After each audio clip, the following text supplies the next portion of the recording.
Today we're going to be doing a build spotlight of the Chevy Colorado you see behind me, outfitted with Alu-Cab's Canopy camper, filled with a bunch of adventure vehicle parts, so let's show you around. To the untrained eye, this might look like an AEV Bison, and they wouldn't be too far off. This is actually a ZR2 diesel that's been outfitted with a lot of AEV parts to make it basically into a Bison. AEV's Salta XR wheels, it has a set of KO2 tires, and above that you can see AEV's high clearance fender flares. These flares are really nice because they allow you to run a larger size tire on a factory suspension without having to pull out the factory suspension to run larger tires. So the rear suspension is a little bit of a different story. The factory DSSV rear shocks are still in place, but the customer did add some Old Man Emu heavy duty leaf springs to deal with the weight of the camper you see here, but more on that camper in a second. So a few more additions to this vehicle that make it look just like a Bison is the AEV snorkel. This comes straight from AEV, straight to our shop. We're gonna drill a big old hole into your fender and get that air intake way higher than the factory position. You can also see that under the rockers we have the AEV rock sliders to protect those rocker panels while off-roading. This is a must-have if you're going to go off-road traveling. So let's get to the back and show you a little bit more about this Alu-Cab camper. Now before we open this camper, we're going to show you the accessories that we have bolted to the outside of this truck. You can see we have a full-size spare mounted right to the back door of the Alu-Cab Canopy camper. To my right we have a few things going on here. We have a propane tank. This is used for cooking. It's also used for the fireplace that's inside. You simply attach the propane line from the propane tank to this quick disconnect found here on the side of the truck, and then that line is plumbed all the way over to the fireplace, so your fuel stays on the outside and is run safely out of the way. No worries about pinching or cutting a line. Next to that we have a Noco Shore power plug. This is designed to plug in your vehicle when it's not in use. If you have your truck either in your garage where there's no sunlight, or if you have a heavily shaded area, this is going to keep your house battery topped off while you're not driving. Also back here you see we have a rear molly panel. This is just for accessories if you want to mount something to it.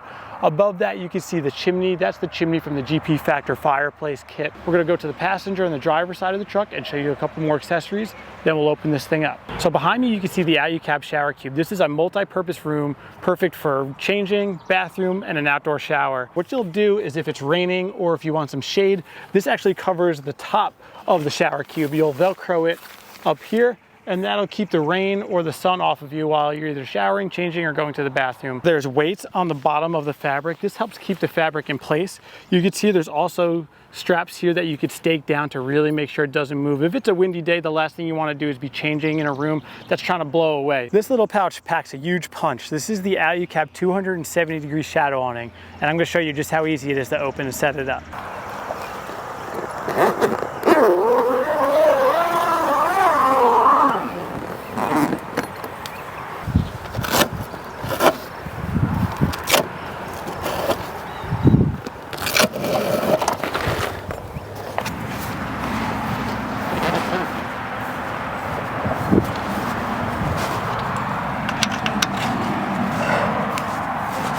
All right, literally in 30 seconds, you have 270 degrees of protection from the sun, the rain, the snow, the sleet, everything. This shadow awning is awesome. If you look, you can actually see that in the fabric, you see how shiny it is? That's because there's actually aluminum in the fabric that actually reflects the sun rather than absorbing it. So if you've ever been underneath one of those cheaper awnings, if you go underneath it, it's a little bit hotter, it's a little bit more humid. That's because the sun's actually kind of getting soaked into the fabric and just kind of radiating, where this is actually reflecting it away. It can actually be up to 15 degrees cooler under the awning than in the sun. We get the question a lot. What if someone comes and locks me on my camper? If you are concerned, let me show you how to do this. So right now you can see the handle and the door are both in the lock position. What you're gonna do is you're gonna open your door like you normally would. The door's gonna come past the bracket. Now what you're gonna do is you're gonna turn your bracket so that this can no longer go inside there. When you close your door, now I can put the lock through the handle, but in the open position rather than the closed position. This is gonna make it so no one can lock you into your camper. All right, so we are going to start at the back of the camper and work our way inside. We'll start with the door. You can see right here we have GP Factor's tailgate table. This is a super nice table. It's food grade stainless steel. And if this table wasn't enough surface area for you to work on, all you have to do is push that cutting board out a little bit and now you've just doubled your work surface. So this is stainless steel food grade bamboo cutting board. I'll show you a cool little hack when you're done cooking, and if you're using the cutting board as a cutting board. When it comes time to clean it, all you're gonna do is rinse this off with some water and soap.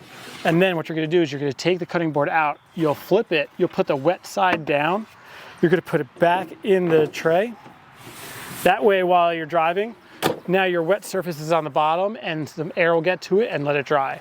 Above that, you can see we have GP Factor's MOLLE panels. This gives you a nice place to put some storage bags. We always have our cutlery stuff, a first aid kit. We have a paper towel holder, and then you'll see here and inside there's gonna be National Luna lights throughout the camper that are worked off of the house battery. All right, so now we are inside the camper. I'll show you around the lower portion before we get into the sleeping area. To my left, your right, this is Goose Gear's 2-drawer module. You could use these any way you'd like. What I like to do is I'll dedicate one to my cooking gear. It'll have my jet boil, my pots and pans. This stuff never leaves the truck. So whenever I wanna go camping, all my cooking stuff is already in one drawer. The above drawer is kind of up to you. I use this for clothes. I've used it for snacks. Basically, whatever you want to live in your truck so you don't have to worry about packing every time you wanna go camping, just chuck it in these drawers and you're good to go. Next to that, and to my right as well, these are Goose Gear's cubbies. The way that these work is it takes the space where your wheel well typically is and turns it into a storage container. So now what you can do is you can open this guy. This opening is large enough to put camp chairs, recovery gear, everything that doesn't get used all the time. These cubbies are a great place to store that type of stuff. What we typically do is we'll run a house battery in this cubby so it's easy to get to if you ever had a problem. If your battery is stored somewhere else, in this case the batteries are actually stored behind me, that opens up this cubby to be again used for whatever you'd like. So another just great storage space for your gear. All right, so here you can see these are Deep Cycle Systems 100 amp hour batteries. These are lithium deep cycle batteries. This is 2 batteries. Each one of these batteries is 2 inches thick. So that's 2 batteries next to each other. So you have 200 amp hours of power that's 4 inches thick that takes up no space in your camper. They have self heaters. They have an app to go along with them. These batteries are a bomber. So on the rear bulkhead, you can see all these MOLLE panels. These come from a company called 813. These MOLLE panels give you a place to, again, mount storage bins, containers, pouches, anything that you can bolt to this or strap to these panels is what these MOLLE panels are for. So you can also remove these MOLLE panels and run Alu-Cab's 13-gallon water tank. That's 100 pounds of water when full. You can also run a gravity spigot that runs from the water tank all the way to the back of the truck. You can run a second pressurized hose that will hit a water pump that you could use for a shower or cleaning dishes. It's really nice. This is the Dickinson fireplace setup from GP Factor.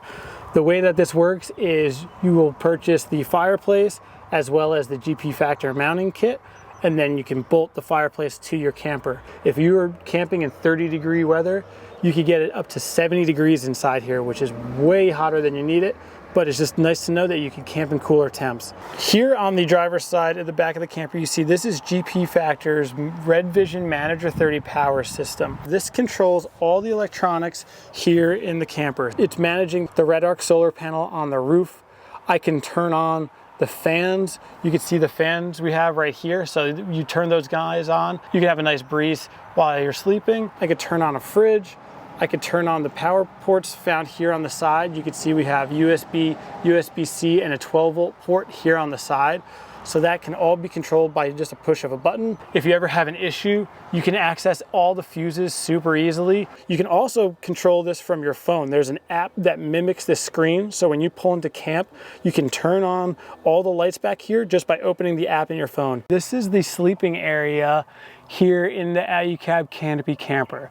This mattress is similar size to a full, so not quite a queen, but not as small as a twin. This bed is large enough for 2 people and a small pup, or 2 people and a young child. I've definitely had no issues sleeping with 2 people in here. There's more than enough space. If you need more space, this small hatch that you can see behind me, this will actually come down. There's also a mattress on top of this, so you can extend your sleeping area longer than 7 feet. I'm not sure who's 7 feet tall, but the option is there if you want that extra sleeping area. There's some pouches here. This is a great spot to leave a sweatshirt, an eye mask if you sleep with one of those. Maybe put your headlamp in there. You can also see above that another National Luna light. You could switch these guys from white to red. There's 3 brightness settings in both white and red, so you can keep it nice and dim in here while you're getting ready for sleep. On both sides, you can see that there are 12-volt and USB ports. There's also a reading light back there. You're gonna find these on both sides of the camper, so whoever needs to keep their phones or their devices charged or powered on, you can do so. You're gonna have more than enough ports to charge your devices while you're sleeping. What's also nice is when you're done sleeping and you wanna come downstairs and you need some headspace, you just push this sleeping area out of the way. You have all of this space to get ready for your day. Another thing to note is you can leave all of your bedding up on the bed while the bed is up out of the way. So all your sleeping bags and pillows can live up here even when the bed is pushed up out of the way. And then when it's time to go to sleep, you just pull this guy down and all your bedding is right where you want it. So that's gonna do it for the Chevy Colorado built out with the Alu-Cab Canopy camper. If you like this video, make sure you hit that like button. If you have any questions on what we covered in this video or a product particularly, leave it down in the comments and we'll make sure we answer it. We'll even leave a link for a lot of the products in the description. If you could, hit that subscribe button and we'll see you on the next one.